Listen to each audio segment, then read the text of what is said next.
Hey y'all, welcome to another video. The greatest thing about this hobby is not this 1996 DVD player or this bookshelf that's way too close behind me. It's that you can find really valuable banknotes right in your pocket money. So instead of spending that next dollar out while you're buying gas for your car or that next fast food item that's not healthy for you, you can look at it, you can know the different parts of it, and you can know if it's valuable. So watch this video. If you don't have time, I hear ya. Then hit subscribe and save the video so you can come back, you can look at this ugly mug, and you can watch and learn about banknotes and what to look for. So let's get to a huge complete guide on everything you need to know about these Federal Reserve notes.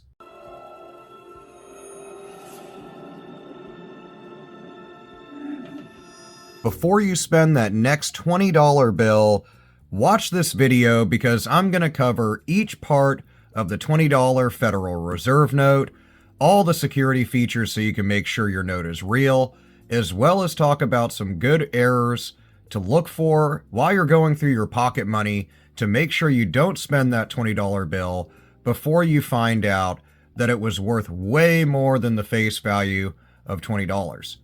All 2004 and beyond style $20 Federal Reserve notes will incorporate background colors and a large borderless portrait, in this case on the $20 note of Jackson. It's printed in a multi-phase printing process, and it's printed on a combination of 75% cotton and 25% linen paper.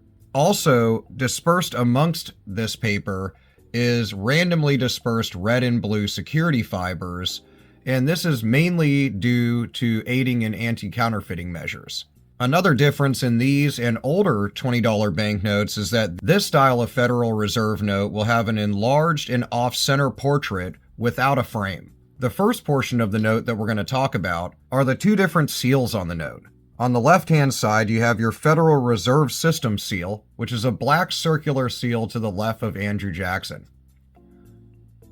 To the right of him is your green Treasury seal. Since the 1960s, when they updated and redesigned the seal in 1969, all series after that would feature one with an inscription that's in English. To the right of this seal, there is a watermark that can be seen from either side of the $20 note, and this is an anti-counterfeiting measure, also an area where errors can occur. There's also color shifting ink used not only in the heraldic eagle and the shield, but also the other 20 that's depicted in the bottom right. The 2004 style 10s, 20s, 50s, and $100 notes would all use this color shifting ink that shifts from a copper to green as the note would be tilted towards a 45-degree angle. The $100 Federal Reserve note has a color shifting bell and inkwell, but that's in another video. There's also a security thread used on $20 banknotes, which is located here, and this is featured on all bills except for $1s and $2 banknotes. This is a clear thread that's embedded vertically in the paper.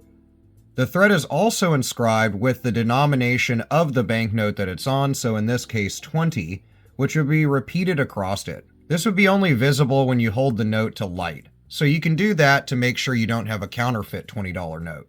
Each note that's a different denomination for Federal Reserve notes has a security thread that will glow a different color when held to ultraviolet light. This will bring us next to the serial numbers, which you'll see here and here on a $20 note printed twice.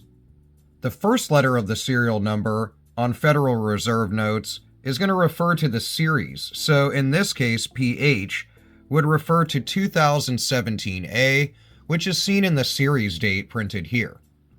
You would also see the signatures and other annotations on the note citing that it's legal tender, as well as the words United States, Federal Reserve note, and the numeric values of 20. $20 also resides here, and these are all good places to look for ink issues and misprints. You'll also see indicators here, which are your Federal Reserve indicators. In this case, H8. These have a letter and number designation, and these identify one of the 12 distributing Federal Reserve banks. This letter and number designation appears beneath the serial number and to the left, as you can see. The letter matches the second prefix letter in the serial number. These smaller annotations, which is F4 in this case, is going to be your note position letter and number. Of course, your series date, And then your plate number is indicated here at the top right corner, in this case F108. This is going to be seen also on the reverse of the note, which on the $20 Federal Reserve note, the 2004 style, and further are all going to depict the White House on the back of the note, and your plate number is going to be down here, shown in a small number to the left of this larger 20. Another feature on $20 notes would be seen back on the front of the bill, and that is the use of microprinting on $20 notes. If you look carefully to see the small printed text USA 20 along the border of the portrait, you'll see microprinting here, located in this area. Also, the United States of America 20 USA 20 in black in the border below the treasurer's signature, which is located here. These are both anti-counterfeiting measures and hard to reproduce for counterfeiters trying to make copies of $20 Federal Reserve notes. The next thing we'll talk about real quick is errors to look for. Of course, there's broad spectrum errors across any paper money, like misaligned prints, ink issues, gutter folds, fold over errors, and things of the like that are major errors you can find on any banknote. There's also, of course, fancy serial numbers, which is patterns in the serial numbers that many collectors like. I also love fancy serial numbers as well. There's also star notes, which will be indicated where in this case would not have the letter B, which indicates the block in which this 20 was printed. It would have a star instead to indicate this note was a replacement note and something happened to its counterpart during production, it was replaced, and that's shown with a star. The serial number would not match usually the one that it replaced. Fancy serial numbers like date notes, birthdays, historical dates, repetitious digits, things of that nature. I have a video that covers all the different ones you'll want to look for and all of the errors you're going to want to look for on paper currency a little more in depth, so check that video out. But all those types of collectible serial numbers can be worth really, really good money in upwards of thousands of dollars. Other really good errors to look for would be ink issues both on the front and on the back of the note. Mainly in the open areas around here, lots of ink is used in comparison to other portions of the note to print these fine details like the bushes and the trees around the White House depicted on the back of the $20 Federal Reserve note. So look in those areas as well as where these small 20s are printed on either side in these open areas. This is also an anti-counterfeiting measure, but also is an area where errors like ink smears and lack of ink errors can occur. Back on the front of the note, you have the same use as other denominations, and you have tactile print or raised print on the $20 note, most notably on the coat of Jackson.